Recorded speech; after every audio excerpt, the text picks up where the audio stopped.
If you want to feel more loved, you need to make the other person feel more loved. One of the most powerful things you can say to a person in a conversation is sometimes people will be astounded that you ask that. All of the interventions that make people happier make us feel more connected and more loved. We collect blood from participants before and after they do acts of kindness for others. Only in the group that does acts of kindness for others do we see changes in RNA gene expression. Feeling loved is really in your control. It's not about changing yourself. It's not about changing the other person. It's about changing the conversation. How do you operationalize that advice if you can't fake it?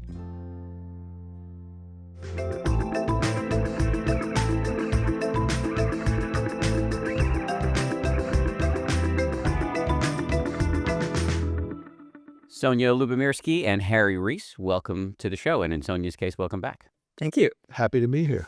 Happy to have you both here. Okay, Sonja, I'll start with you since you're the returning ringer or veteran. The book is called How to Feel Loved. In this context, what do you mean by loved? Well, we define love very broadly. It's not just romantic love. It's you can love your colleague, your family member. Sometimes you even have a moment of love with a stranger. And we argue that many people are loved, but they don't always feel loved. And feeling loved is actually maybe the most important thing. It's maybe the key to happiness. Harry and I started talking about this years ago. He's a relationship scientist. I'm a happiness scientist. Those two fields don't often talk to one another. And we realized that maybe, that feeling loved is the key to a happy life. It's crazy to me that those two fields don't often talk to each other, because that would indicate, at least to me, that happiness researchers view happiness as an individual pursuit as opposed to a team sport. You could say that, I think, but certainly happiness scientists talk a lot about the importance of relationships, right? The importance of having social connection. And in fact, one way that I kind of came to this topic, came to this book, is that I've spent my career doing what are called happiness interventions, which are basically clinical trials, but instead of testing a vaccine or a medication, we're testing a happiness practice, like expressing gratitude or doing acts of kindness. So we do experiments to test these practices. And after 28 years, basically, of doing this work, it hit me one day that almost all of the interventions that work to make people happier, the reason they work is they make us feel more connected and more loved, right? So if I write a gratitude letter to my mom, it makes me feel more loved by her, right? If I do an act of kindness for a colleague, it makes me feel closer to them. And so almost all happiness practices are about feeling connected and feeling loved. Now, you could argue maybe like meditation or physical exercise could be just solely individual, but it's really fairly rare. Harry, you want to jump in on any of this? Yeah, I couldn't agree more with what you said, Dan. You know, the idea that happiness researchers and relationship researchers weren't talking to each other is crazy. They're so interlinked, as Sonja was describing. The what makes happiness interventions work is almost always something about being more connected to other people, and yet nobody was making that connection. And by the same token, relationship researchers were all focused on having happy relationships, and they were not talking about how those happy relationships affect the individual's well-being. So, when Sonja and I realized this, that's where the idea of the book came into being, that we wanted to have that conversation on the page. I've done 10 years worth of interviews on this show, hundreds and hundreds of happiness researchers, relationships experts, meditation gurus, celebrities, and often I get people who are in one camp or another. They're on the self-care, let's call it that. That could be your meditation practice, your exercise practice, your gratitude practice, your relationship to your own demons, whatever it is. And then I have lots of people who talk about relationships, how to skillfully communicate, how to set boundaries, how to, diagnose a narcissist in your life, all of that. And I think of it, and I think this comes screaming out of the pages of your book too. The way I've started to think about this over recent years is these two buckets are indivisible. We're doing a lot of damage by keeping them in separate buckets, and what they're actually in a mutually reinforcing double helix, like a kind of positive upward spiral. The more you take care of your own nervous system, the more you are available to other people.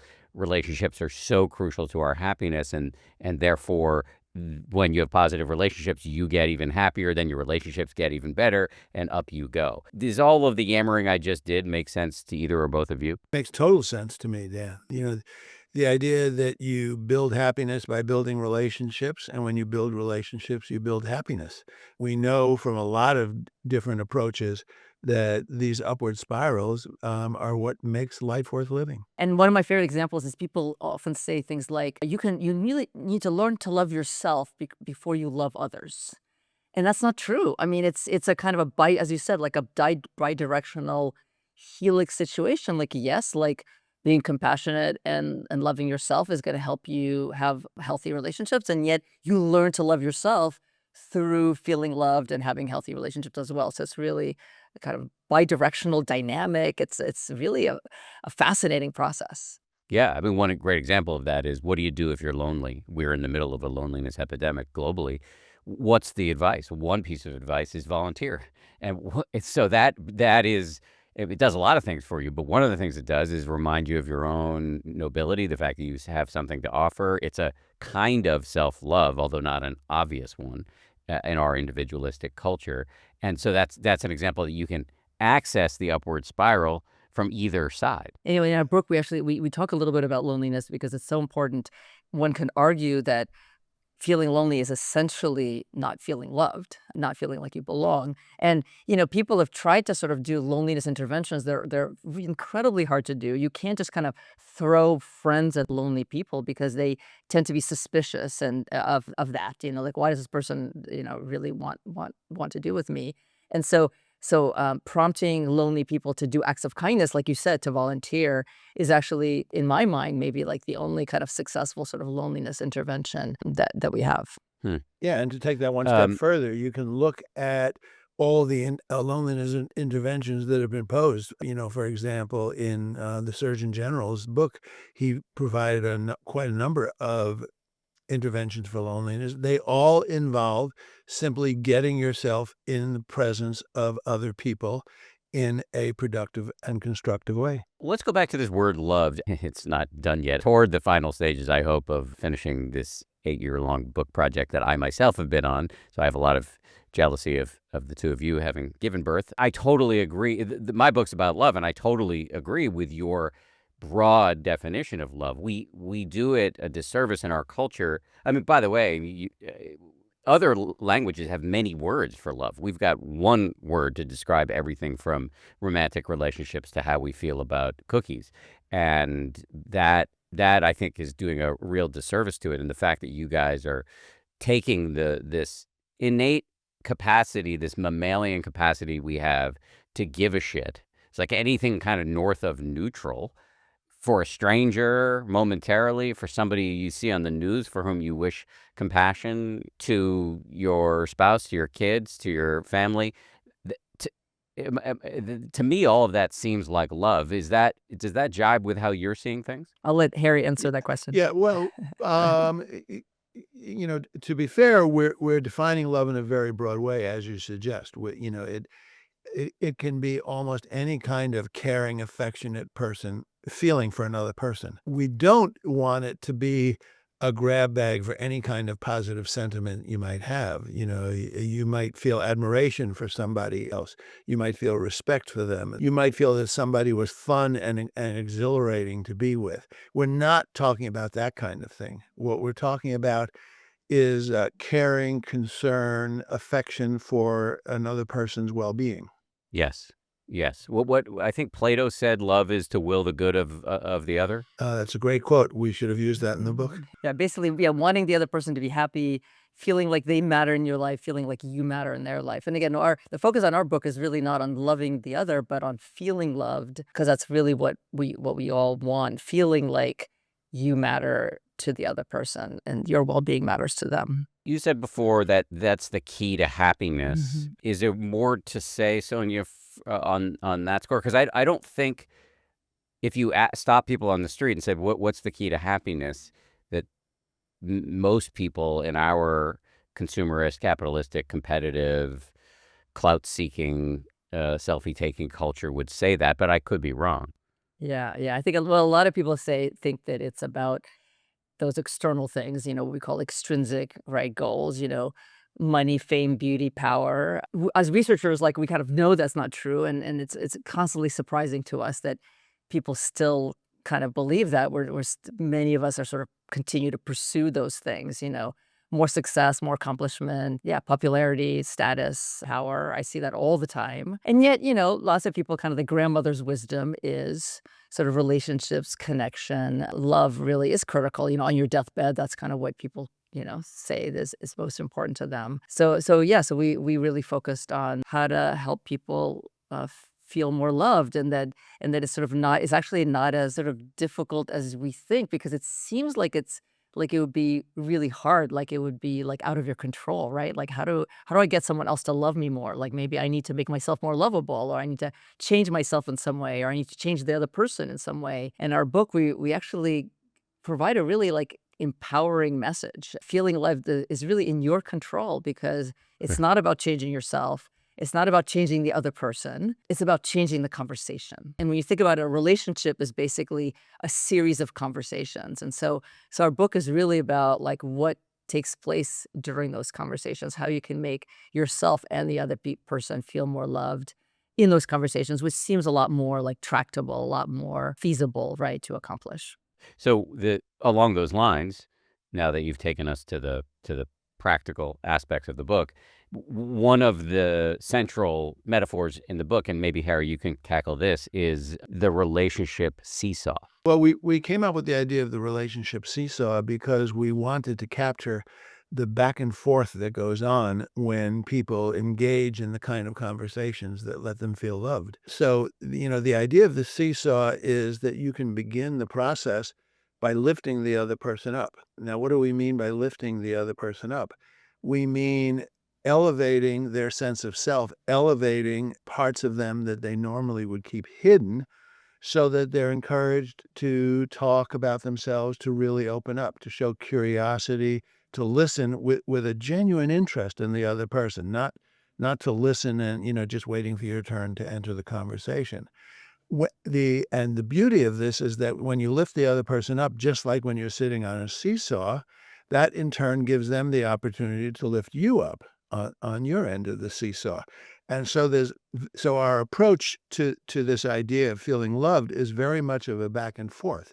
You feel loved by helping the other person feel loved, which encourages them to help you feel loved.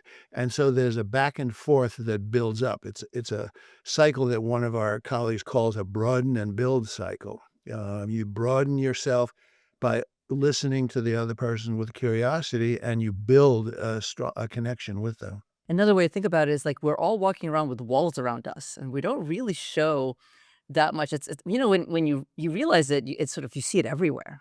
Everywhere. Like people are just walking around, and they're only showing the tips of their self, the kind of shiny positive parts. And you can't really feel loved if you have this wall around you, because you'll always wonder if that person really knew me. What's behind that wall? Would they love me? And so the key to feeling loved is really lowering those walls and becoming known to the other person. Maybe not 100% known, but like know more than before, and to really truly know the other, right? To help them lower the walls. And how do you do that? As Harry said, you show genuine curiosity in the other person. You really listen to them, which gives them a sense of sort of safety and trust. And like, how often does it happen that someone is so excited to hear your story, so excited to know more about your inner life or the details of your day, right? That doesn't happen very often.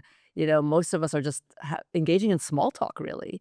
And so when that person like shines that light on you, you feel safe to kind of like lower that wall a little bit to go up from, that seesaw. And then you reciprocate, because reciprocity is incredibly powerful, compelling, right? Harry often says that it's most, right? You say it's the most one of the strongest principles, right, of social behavior. And then you shine the light back at them. I believe reciprocity is probably the strongest, most potent norm that we have in social relations. When one person does something good to you, you tend to do a good thing for them. When one person treats you badly, you tend to treat them badly. So the idea is that if you show genuine curiosity in another person, they're going to show genuine curiosity in you. And another implication of this is if you want to feel more loved, what you need to do first is try to make the other person feel more loved. And I mean, I've thought about this in my relationships when there's been a time when, and most people, by the way, acknowledge that there's at least one relationship in their life where they would like to feel more loved by. So if we all kind of consider that, I've thought like, how do I get this person to love me more? But it's a little counterintuitive to actually to start by myself by listening more to them and showing curiosity in them to sort of lift them up first. So actually the control is kind of the ball is in my court. Yeah, so I get that the ball's in our courts. It can feel like a bit of a tall order because, okay, so I'm walking around feeling unloved, whether I'm aware of that or not. And you're saying I need to do two things that are both of them difficult. One is really reach out and engage with somebody that I might have some resentment towards and hear them out. And the second is drop my armor and display a willingness to be known. That I can see a lot of that, these suggestions jabbing at, our stinginess, the stinginess that some of us might feel emotionally. Yeah, lots of times people feel like, I'll show interest in you, but I want you to show it to me first. And the problem is, of course, how do you get someone else to show interest in you? How do you get someone to be curious about you? You can't just sit there and say, okay, be curious about me. What is in your control, and this is a point we bring up often in the book, what's in your control is the idea that you can show interest in another person. You can start the cycle. That is in your control. And so it does take a bit of what you might call altruism, to say, I'm going to start this by helping you feel more loved. But that's how the cycle works. And that's the most effective way that you can actually make it happen. And, a reporter recently, I was talking about this, said to me, oh, well, this is so much work, and my readers are going to rebel and they're going to say, look, I'm already like so overwhelmed. Like, and now you're asking me to do all this work and to sort of show curiosity in another person and listen to them when I'm the one who's feeling unloved. And like, yes, that's exactly right. Relationships do take work. But I would argue that it's a beautiful kind of work, right? Like when you have that connection with someone and you're really interested in what they have to say and they're interested back in you, hopefully, like that's a beautiful moment, right? So I wouldn't even call it work, although it does take initiative. Brief illustrative aside, I have an 11-year-old son, and it's sometimes hard to get him talking, and he and I were having lunch right before this taping, and I was asking him a bunch of questions, and he was being not communicative, and so I just kind of backed off and ate my lunch and let him come to me, and he did. He actually said, what have you been working on today? And I told him I've been mostly just kind of fretting a little bit about this book project that I keep talking about. He said, well, like, what are you worried about? And I said, well, I've been thinking today about the subtitle. And then it goes off the rails. It's like, you should make the subtitle a your mom joke. It's like, okay. Yeah, well, that was as far as we're going to get in a constructive conversation. But it is a good example of, like, I did express some curiosity in him. It didn't quite work because he's, 11-year-old boy and they're unpredictable. But then I kind of backed off. I had made my bid. I didn't press it too hard. And then he came to me. Well, if it's any consolation to you, Dan, I spent the past week with my daughter who's 30. And same dynamic, exactly the way you describe. It is amazing how rare that kids say to the parent, well, what are you thinking about? What's going on in your life lately? But it's it's so compelling, right? It's so powerful when someone shows an interest in us, and it's so hard, I would say, to do the opposite, to be that, to show genuine curiosity. You can't fake it, right? You really have to find something. Yeah. I have 4 kids, and sometimes they're talking about something they're really interested in, like video games or something. I just really honestly have no interest in the details of the video game. But our job really, if we want to feel more loved by them, is to try to find something, that we can share. We fortunately have found like TV shows that we watch together, and my 14-year-old and I are obsessed with Mad Men right now, and so we watch an episode every night, and we read the recaps and we discuss it. So we found something, right, that we can share. But it's really, you can't fake that genuine curiosity in the other person's inner life. Okay, so let's talk about some more practical tools here. You've got these 5 mindsets that you recommend in terms of helping us to operate the seesaw. The first is the sharing mindset. Sonja, you want to take that one? Sure, sure, sure. So, we were talking about how important it is to show more of yourself, sort of a deeper, fuller version of yourself to the other person, because you can't really feel loved if the other person doesn't know you. If you always wonder if they knew me, that they wouldn't love me, and that's a really hard one for a lot of people. A lot of people hold things close to the vest. They have these walls, and we have these walls to protect ourselves, and that's important. They serve a function, but when they're too high, we can't really connect with another person if we don't like lower our walls a little. Now, how do you do that? Pacing is really important. You don't just reveal your deepest secret and trauma right away to the other person. You have to really read the room.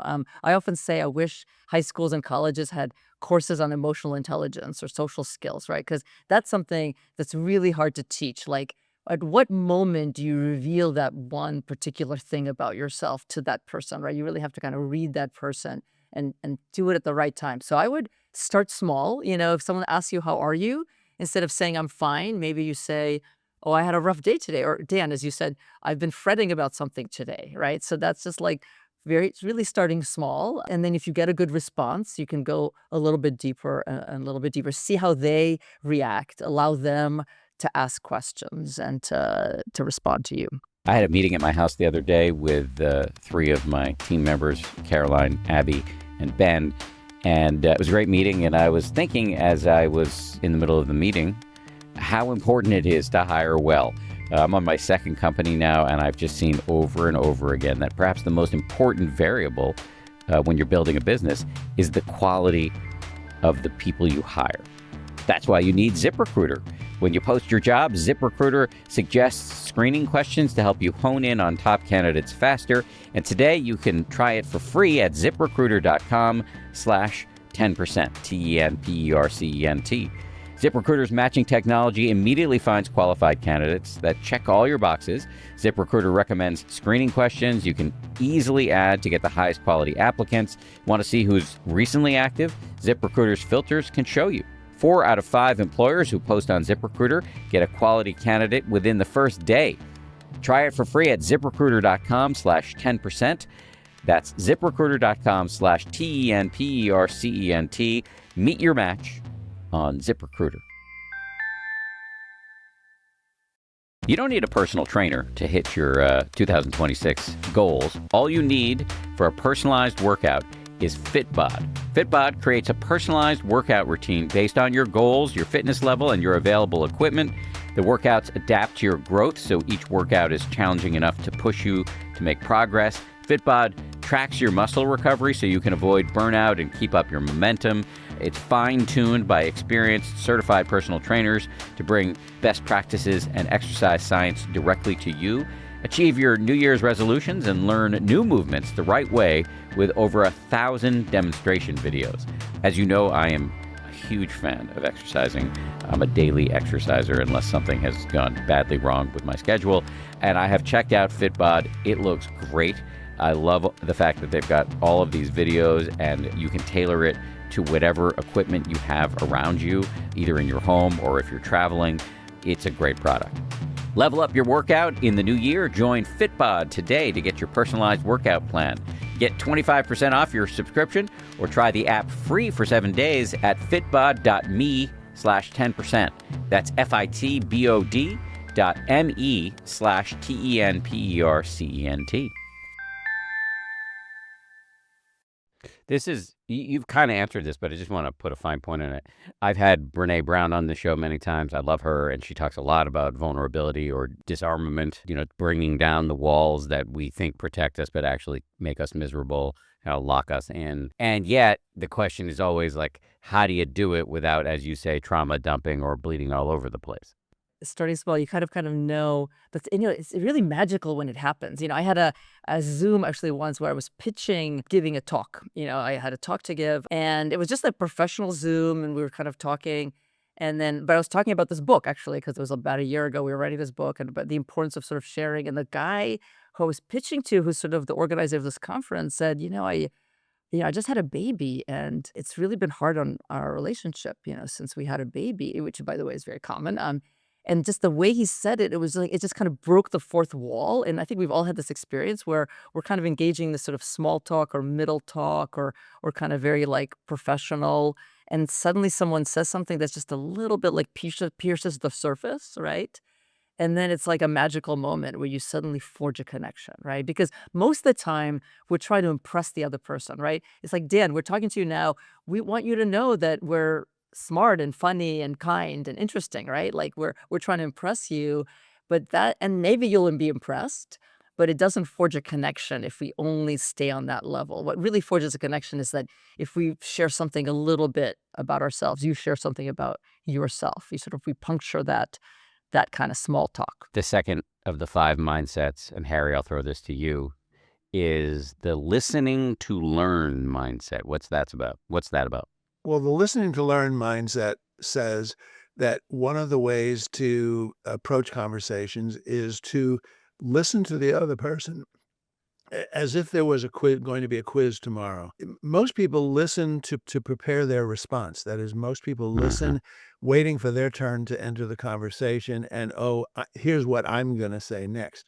Listening to learn means that you have a genuine curiosity about the other person, that you really want to know not only what they're telling you, but you want to know more about it. So one of the most powerful things you can say to a person in a conversation is, tell me more.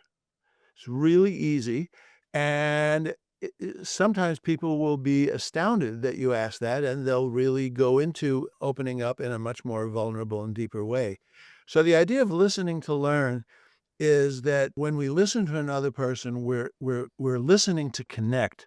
We're listening to find out what that person is really all about, what makes them tick, and we want to find out as much as possible. And so we approach the conversation with that kind of a mindset, not the mindset of, I'll wait till they finish talking, smile nicely, and then tell them about myself.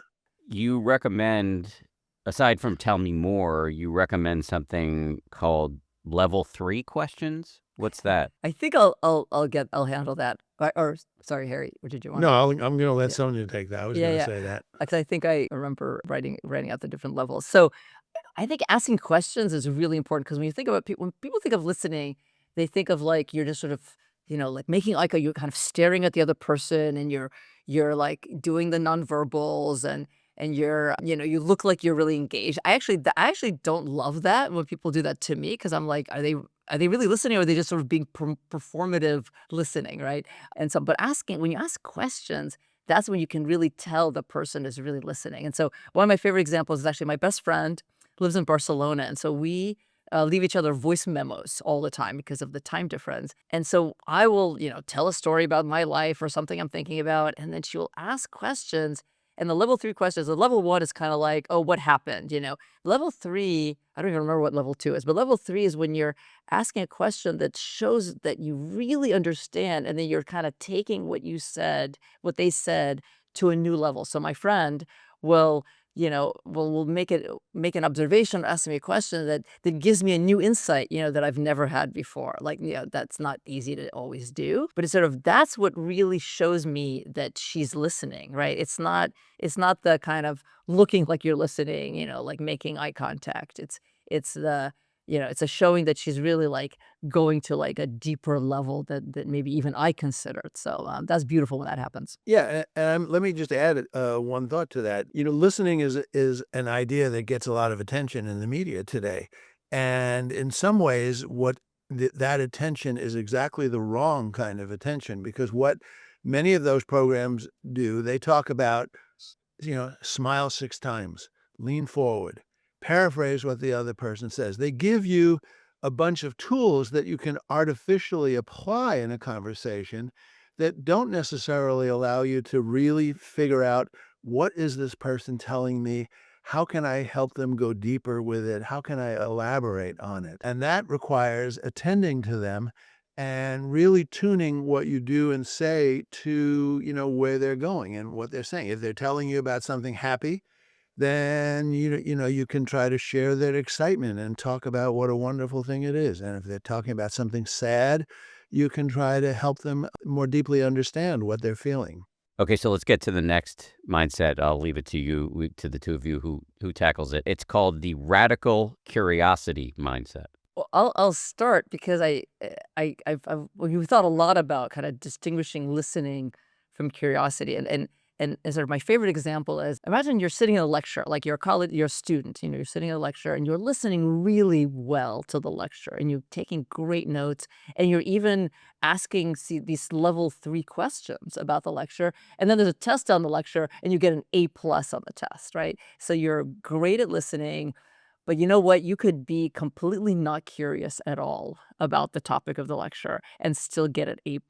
And so curiosity is really something that's beyond that. It's an enthusiasm. I think, Harry, you're the one who sort of talks about the importance of sort of enthusiasm and excitement and energy that comes with curiosity. It's when you're not just like, yeah, you're not just sort of listening is really more of a process. And curiosity is I'm not sure exactly how to describe it. It's more of an enthusiasm. It's something, as we said, is you can't fake. Like you want to know more, and you know it when you see it, right? And it's not that common, right? Like, what was the last time you were like at a dinner party or a reception or something with people, and someone was so excited to hear your story, right? They're like leaning in and their eyes are bright and they're smiling and they just can't wait for you to finish your story, right? That doesn't actually happen that often, and it's rare, and it's so powerful and compelling. How do you operationalize that advice if you can't fake it?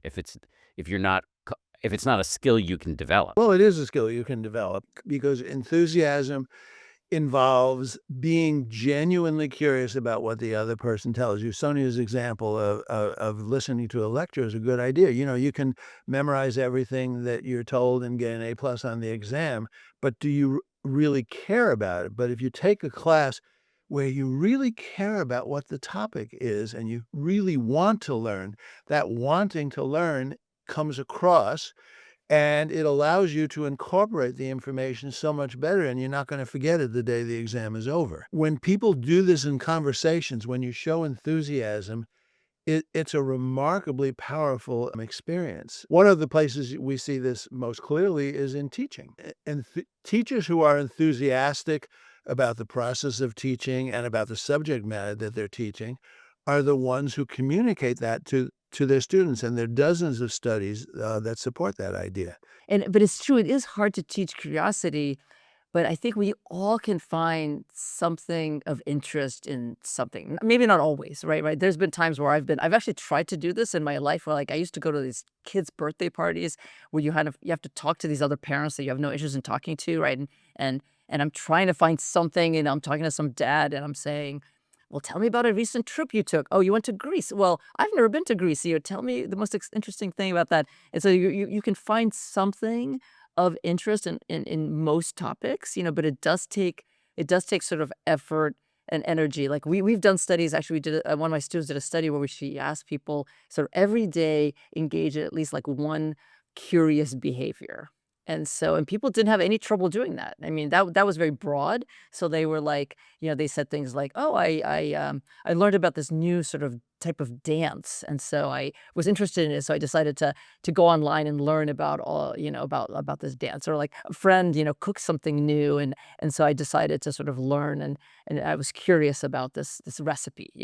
And so everyone, people didn't seem to have trouble finding something to be curious about every day. Or we're also doing a study in with conversations where we're going to ask people to, like, in a conversation with a friend or a partner, to ask them some questions about something that you're curious about. And I think we all can do that. I don't Yes, to find something of interest to talk about. One aspect of this I do think is trainable, the enthusiasm part, the genuinely being happy for somebody else. There's a ancient 2,600-year-old Buddhist technique. It's called mudita practice, Mudita, and it's sometimes translated as sympathetic joy, or just, I think of it as the opposite of Schadenfreude, the happiness, taking happiness in other people's happiness. And there are these meditation practices where you envision people, happy, and you send phrases like, "May your happiness increase." And this can make you the type of person that other people want to call when they have good news. Exactly. Yeah, like charismatic people, right? Or another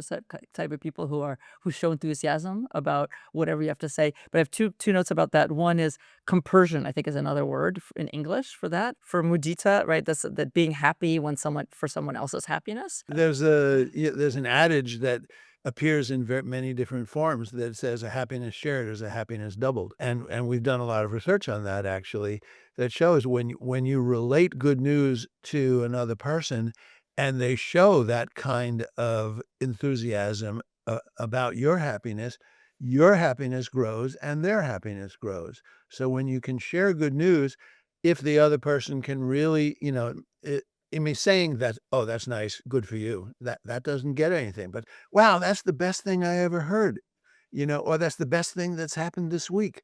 That produces this kind of building up for both people.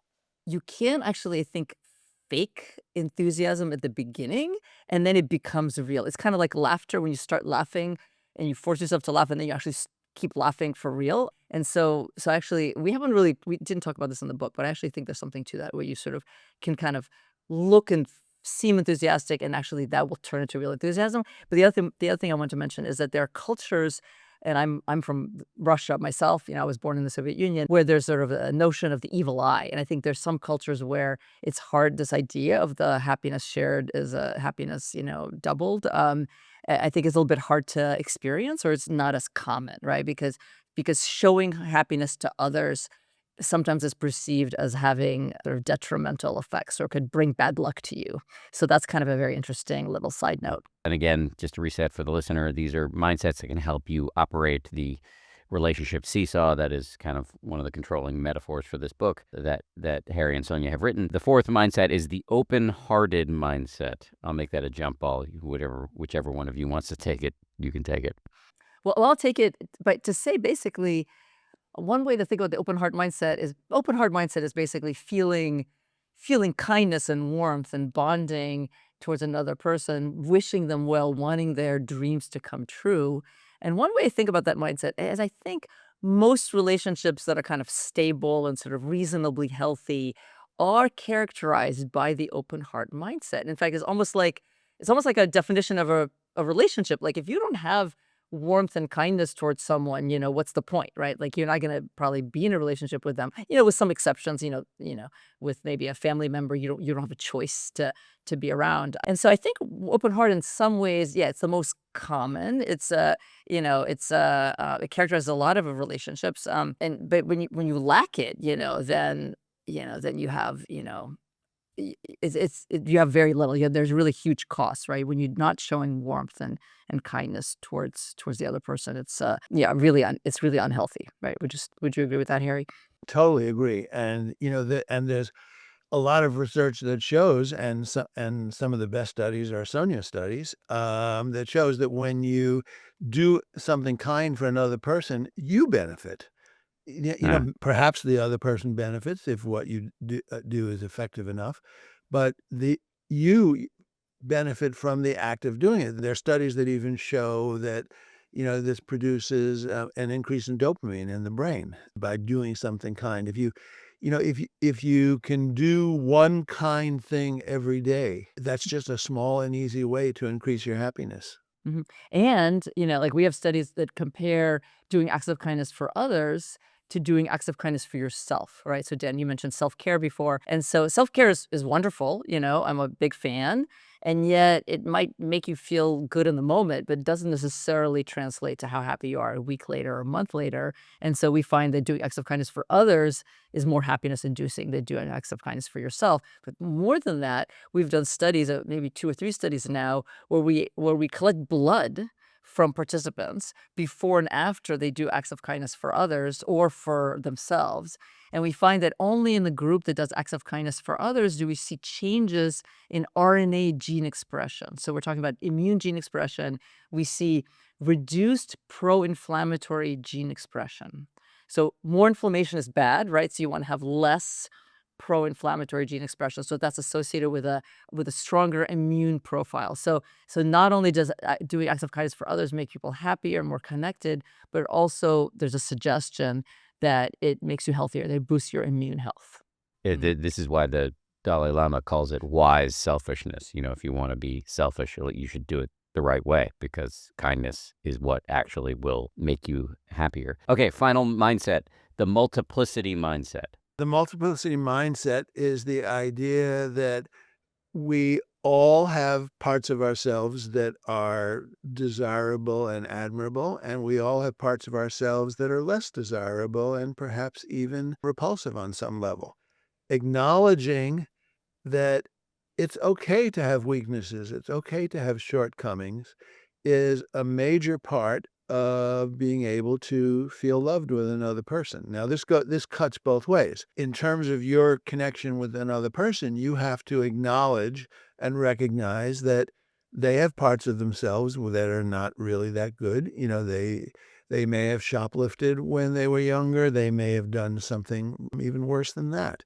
That doesn't make them a bad person. It means that they have a part of themselves that is something that they're not particularly proud of. The interesting part of the multiplicity mindset is that it also gives you permission to have weaknesses and shortcomings. So one of the reasons that we hide our vulnerabilities is that we're afraid that you're going to think that I really am, an undesirable person. But if I understand the idea of multiplicity, then I realize that I can have weaknesses, and letting you know about them isn't necessarily going to turn you off to me. Mhm. So, Walt Whitman expressed this idea in his poem, I contain multitudes. We all contain things that we're proud of, and we all contain things that we're less than proud of. Mhm.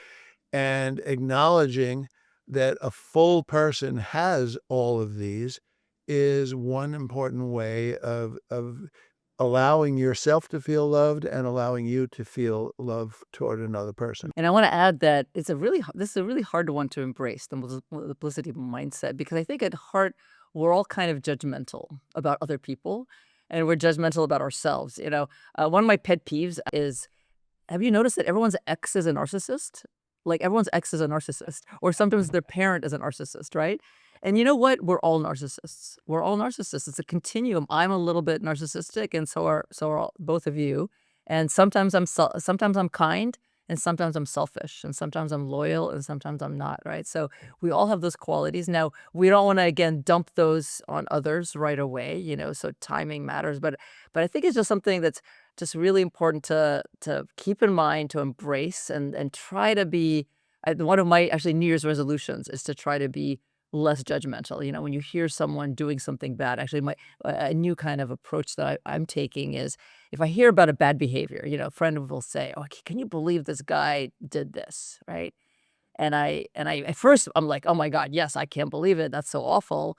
But my second reaction, after I've kind of like calmed down, is I see the little boy inside that man who did that bad thing, and that little boy is maybe threatened or insecure or whatever, right? And so you could always find a charitable or some explanation, set it in context. So that really helps us all, I think, to recognize everyone's humanity and how all of us have these sort of messy, complicated insides. Yes. And an essential part of this is that recognizing the multitudes in another person opens the door to forgiveness. Someone has wronged you in a pretty significant way. If you're going to be judgmental about it and say, "Oh, they're just a bad person for Mhm. that makes it impossible for the relationship to continue. But if you recognize that there may have been some reason they did this bad thing that can help explain it, it opens the door to forgiving them and moving on with the connection. I think it's crucial to point out that there's a difference between explanation and excusing. Yes, Yes, absolutely, right. yes. Yeah. Yes, and I would also say there's an important difference between forgiving and forgetting. Mhm. Yes. Forgiving means not forgetting. Mhm. Right, so Yes. forgiving is not forgetting, forgiving is not condoning, forgiving is not excusing, forgiving is not pardoning or rationalizing. It's something you do for yourself, actually, not for the other Yes. person. The best B2B marketing often gets wasted on the wrong people. I can't tell you how often I'm scrolling and I get served ads for stuff I have no interest in. So when you want to reach the right professionals, use LinkedIn ads. LinkedIn has grown to a network of over 1 billion professionals, including 130 million decision makers. And that's where it stands apart from other ad buys. You can target your buyers by job title, industry, company, role, seniority, skills, company revenue, so you can stop wasting budget on the wrong audience. It's why LinkedIn ads generates the highest B2B return on ad spend of all major ad networks. Seriously, all of them. Spend $250 on your first campaign on LinkedIn ads and get a $250 credit for the next one. Just go to linkedin.com/happier. That's linkedin.com/happier. Terms and conditions apply. You know my views on sleep. It's incredibly important. And as a lifelong insomniac, I am always interested when there's a way to improve my sleep. A company called Leesa, Leesa, sent me this mattress cover, this foam upgrade to my existing mattress, which I very easily and quickly strapped right on top of the mattress on which I sleep. And it has made my bed much more comfortable, which has helped my sleep, which is a major service that Leesa has provided to me and can provide to you. Leesa makes all kinds of mattresses, from the mattress cover that I received to actual mattresses themselves. They've got a lineup of beautifully crafted mattresses tailored to how you sleep. Each mattress is designed with specific sleep positions and feel preferences in mind. From night one, you'll feel the difference. Premium materials that deliver serious comfort and full body support no matter how you sleep. Leesa mattresses are meticulously designed and assembled right here in the USA for exceptional quality. Plus, they back it all up with free shipping, easy returns, and a 120-night sleep trial.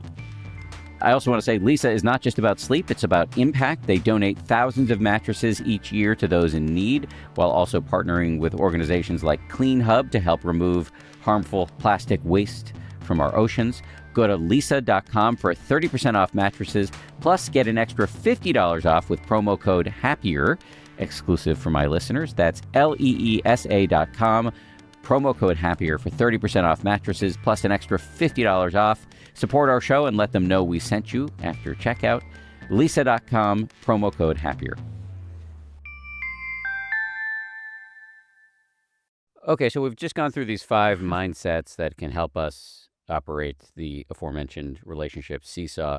Do you have thoughts about how to apply these mindsets in different contexts? Because as we established at the beginning of this conversation, you're talking about love in a capacious way, inclusive of romantic relationships, parenting relationships, workplace, strangers, etc. Mhm.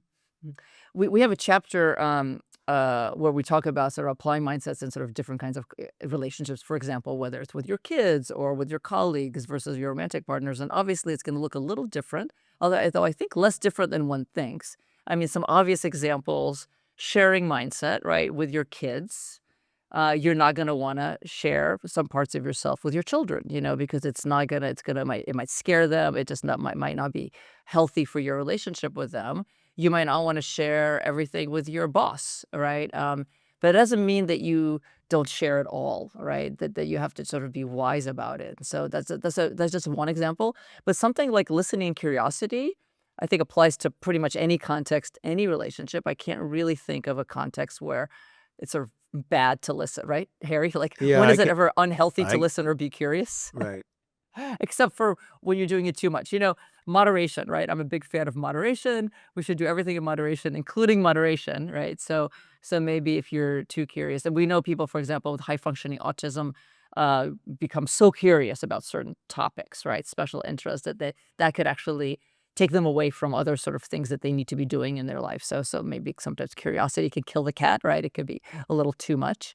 Everything in moderation.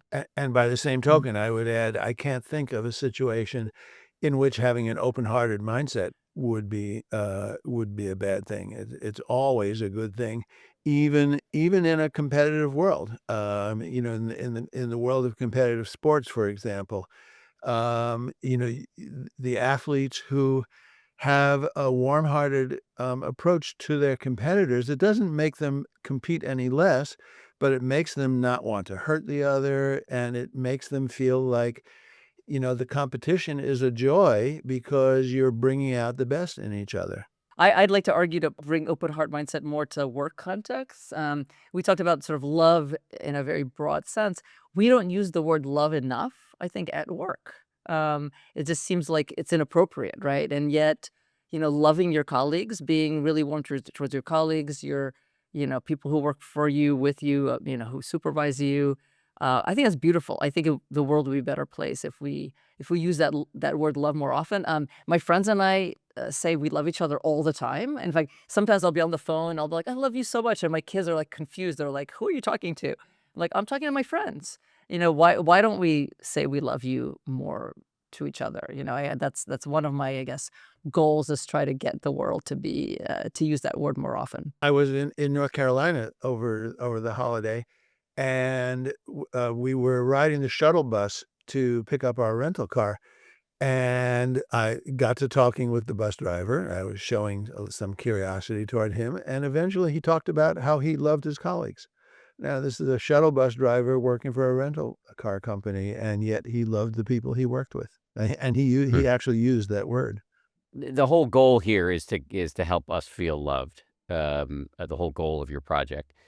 What are some of the principal barriers in this? We've been talking about some of the skills we can develop, but Yeah. what are the barriers we might bring to the table, and then how do we work with them? Well, I think the primary barrier that we bring to these situations is that we approach the conversation with the wrong mindsets. We assume that the way to get love from another person is to talk about your many accomplishments. How many awards have you won? How many articles have you published? Even how many charitable acts have you done over the holiday? We believe that we need to impress the other person with our desirability. And the irony is that we think this goes in exactly the wrong direction, that this creates a wall, a barrier of sorts between yourself and the other person, because it sets up an ideal that the other person perhaps, they'll be impressed, but they can't connect to it. Absolutely, and something that I also want to add that, well, first of all, it can be hard. It can be effort. Again, I don't want to use the word work because I think it's a positive, kind of beautiful kind of work. It does take effort to sort of switch your switch your mindset off of, like, maybe off of yourself and onto another person, to try to make someone else feel loved first. It needs to be intentional. It needs to be effortful. But one huge caveat I think we haven't really talked about, is once in a while you will do everything right, and you'll embrace the five mindset. So you will do, that dynamic reciprocal, thing that happens on the seesaw, and it's not going to work. And once in a while, that person is not going to respond. Maybe when you tell your story, they're not going to really listen and be curious, or maybe they're not going to share. And once in a while, that's going to happen. And what maybe you haven't chosen well the person to feel loved by. That's something important. You have to choose well. Maybe that person is just not going to make you feel loved, and so you need to maybe put a pause on that relationship, maybe walk away from it, or maybe just accept that you're not gonna feel loved by that person. So we do wanna sort of, bring in that caveat that once in a while that's gonna happen. Are there other ways to diagnose the viability of your various relationships? Well, one way to diagnose the viability of this whole approach is to experiment with it, is to try it and not plunge right in, deeply, but rather, take baby steps into it Mhm, mhm, and see if the other person responds. The idea of the seesaw is not that, I support you for half an hour and then you support me for half an hour. It's much more of a I support mhm. you for, a brief moment in a conversation. How do you respond? If you don't respond in a supportive, enthusiastic way toward me, maybe that's a sign that it's not going to work. So Mm-hmm. you can sort of experiment with it at a relatively safe and basic level, to see if it's working. And you know what? We actually had a very interesting experience when we were writing the book, and we had sort of our initial drafts. We sent to a few friends and acquaintances, and we were surprised. Like I had two guy friends read the book, and they wrote me and they said, you know, your book led me to break up with my girlfriend. So two different people actually used the book and used the mindsets in a way that we did not intend, but we actually now think is very useful is they use the mindsets as a diagnostic tool of their relationships. And so one friend said, "You know, your book made me realize that my girlfriend really doesn't share and she really doesn't listen." And another guy said, "You know, your book made me realize that my girlfriend just has sort of ceased to show any curiosity in my work or in my life." And so they ended up breaking up. I mean, I assume that they had discussions first. And so that's another way to sort of think about it is that like it are, you know, how to what extent are these five mindsets being embraced in your relationship? And if they're not, how can you fix that? And if you can't fix that, then maybe that's telling you something important. Yeah, a Yeah. common feeling that people have, and this is especially true for couples who go into couples therapy, is that one person feels like they're doing all the lifting. So they're in the seesaw and they feel like they're lifting the other person and they feel like they're not getting lifted back. And one of the best ways to check on that is to have a conversation about it. To ask the other person, to do more lifting, ask them why that perhaps they're not doing the lifting. And that can be that can not only be a diagnostic tool, but it can also be a Mhm. therapeutic tool. Mhm. And we actually created a quiz where people can it's on our website, howtofeellove.com, where people can, kind of gauge the extent to which they're embracing the 5 mindsets in a particular relationship, and then they get feedback to say, "Maybe, you're really good at sharing, but you're not so good at listening, and here's some tips." So I think that's again, I think where we hope that people will find that useful. But there's an important thing to keep in mind, and what Sonia said just brought this up for me. Um, you know how much you're lifting the other person because you're doing it, right? You're actively involved in it. Sometimes you don't know that the other person is actually trying to help lift you up, but for some reason it's not getting across because you don't know what's in the other person's head. You don't know what their motivation is. You don't know what their intention is. So by checking it out, such as on our quiz or by simply conversing about it, you can find out, well, maybe there were times that the other person was doing the lifting and you weren't quite open to it. You weren't quite realizing it. And that can be an important part of this process also. I believe in the book you talk about if only myths. Is it worth discussing what some of those are? I mean, we yeah, absolutely, and maybe we should have started the conversation discussing them. But we already talked about them a little bit. The sort of that Harry had said that one of the problems is people kind of embrace the wrong mindset or sort of think in a way that is not helpful about their relationships and why they don't feel loved or how to feel more loved. And the if only myths are basically what he had said earlier, which is that many of us believe that to feel more like I will be more loved if only, the other person knew about all my accomplishments and all my positive qualities. Or I would feel more loved if the other person didn't know about some of my weaknesses and flaws, and sort of bad behaviors. Or I'd feel more loved if I were more successful, if I had more, money, fame, power, beauty. We think yeah, that's the solution. And it's not the solution, right? So I think that we make pretty clear. One of the things I believe you take on, this is one of the if only myths that I believe you talk about is that our relationship would work if only our partner spoke our love language. And you guys take a hard run at the concept of love languages. The concept of love languages is flawed because it makes the assumption that if only my partner spoke the love language that is most important to me, then I would be happier. And research shows that that's just not the case. For one thing, um, the basic elements that everybody wants in their relationship, expressions of affection, kindness, are true regardless of whether that's your primary love languages or not. Also, the research very clearly shows that if your partner tries to speak your love language, your particular love language, the thing you say that you value most in a love relationship, that doesn't make the relationship any better than if they speak one of the other languages. There's just not a lot of evidence that this kind of primary importance makes all that much of a difference. Well, I don't wanna jump in. First of all, I love the idea of love languages. I mean, you know, they become so popular everywhere. If you go on dating apps, you know, people say what their love languages are.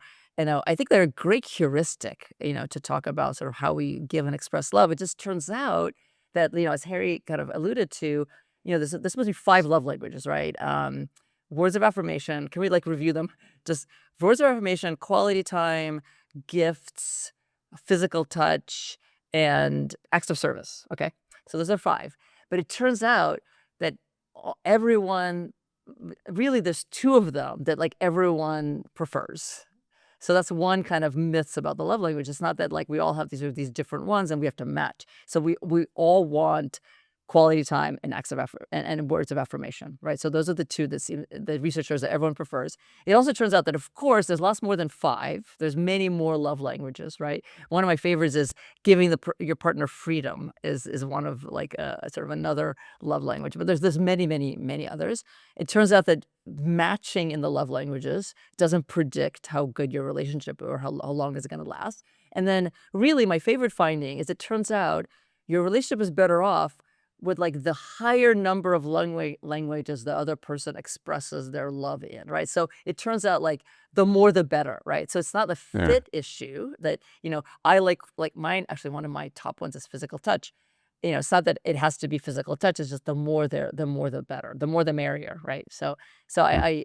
I still love the idea. So I don't want to kind of reject it as a heuristic. It just has some flaws.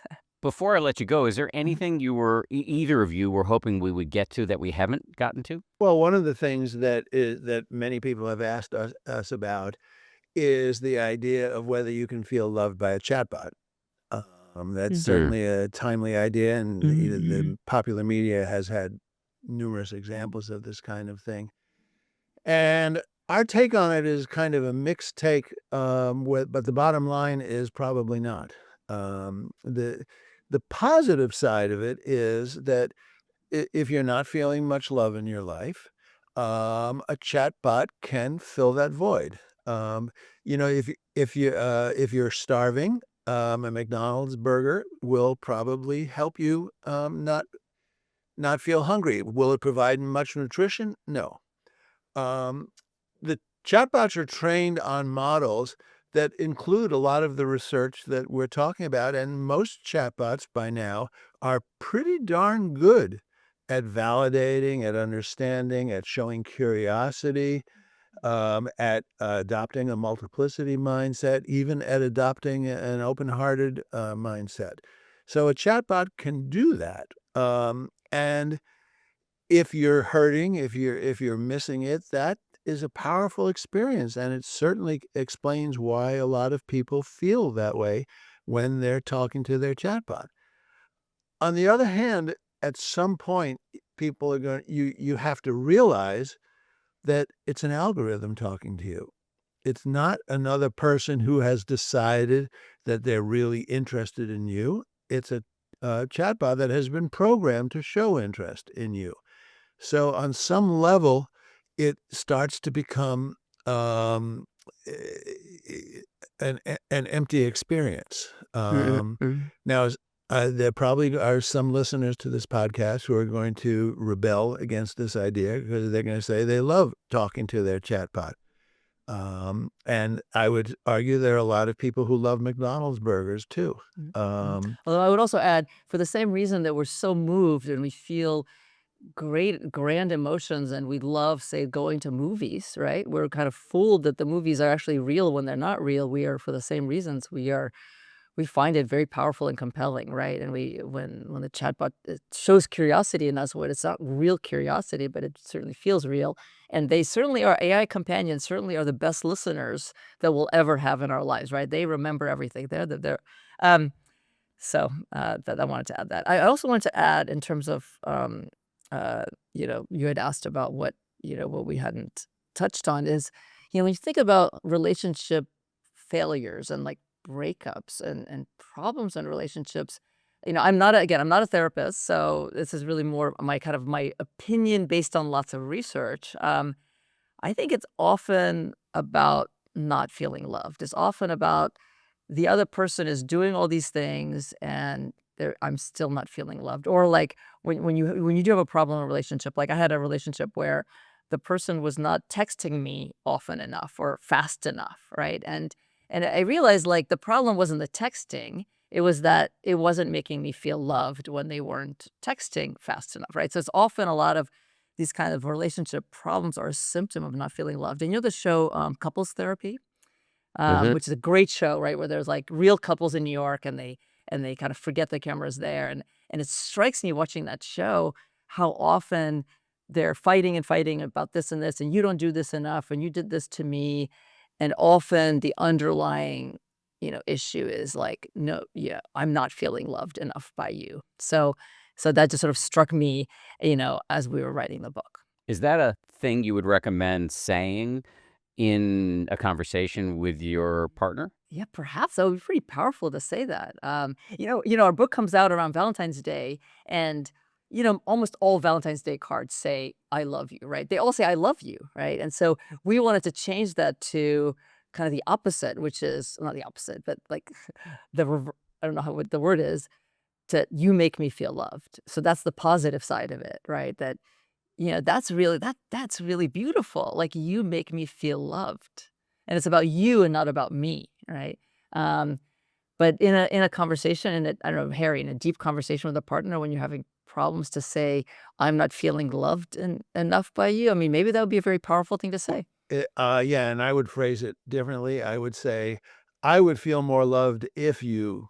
So, put it don't put it into "I don't feel loved," because that's very likely to get a defensive response. But I would feel more loved if you answered my text messages within 10 minutes. "Oh, like, sure, I can do that." It's much easier to respond, to that kind of, more hopeful framing. Yes, or you can put it through the 5 mindsets. I would feel more loved if you were, more open about what's happening for you, or I would feel more loved if you, asked me real questions about my day or showed any interest or happiness for me when I'm happy, et cetera, et cetera. Yes, Exactly. absolutely. Okay, final question. Can one or both of you just plug the shit out of the new book and the website and everything else? I think this book, How to Feel Loved, is the best work I've ever done in my career, and I know that sounds like hyperbole, but it's true. I think Harry has said the same thing, and I really think it's gonna resonate with a lot of people. Our website is called howtofeellove.com, howtofeellove.com, and we have a quiz that I think people will really, find useful, which is just 5 questions, and it's gonna tell you what your sort of best, kind of highest ranked mindset is and what the mindset is that needs the most improvement, and you'll get feedback on that, and then we'll, give you some tips on how to sort of embrace, those mindsets even more. And I would Mhm. add that, I also think this is the best thing that I've done in my career, and one of the things I like about it is that it makes all of the research we've done real. This is taking the research and presenting it to the world in a way that really feels real, and it just validates all the things that we've done, for so many years, and there's this idea of giving psychology away, making it something that helps people deal with the most important challenges they face in their lives. So I'm really excited about the book Mhm. making a difference in people's lives. And I also wanted to add that, it's really, again, I maybe I've said this before, that the book really has an empowering message that feeling loved is actually under your control. That it's not about like, oh, I have to change myself to be more lovable. It's not about I need to change the other person to somehow love me more. It's about changing the conversation, changing how I act in and what I show in a conversation, in the next set of conversations, which is really, really something that's feasible, workable, tractable, under everyone's control. So I hope that people will take that as an empowering message. Thank you both. Mm. Pleasure to talk to you. Congratulations on the new book. Okay. Thank you, and good luck with your book, Dan. Yeah. About love too. Thank you. Yeah. Thank About- you. It was a yeah. pleasure to talk to you.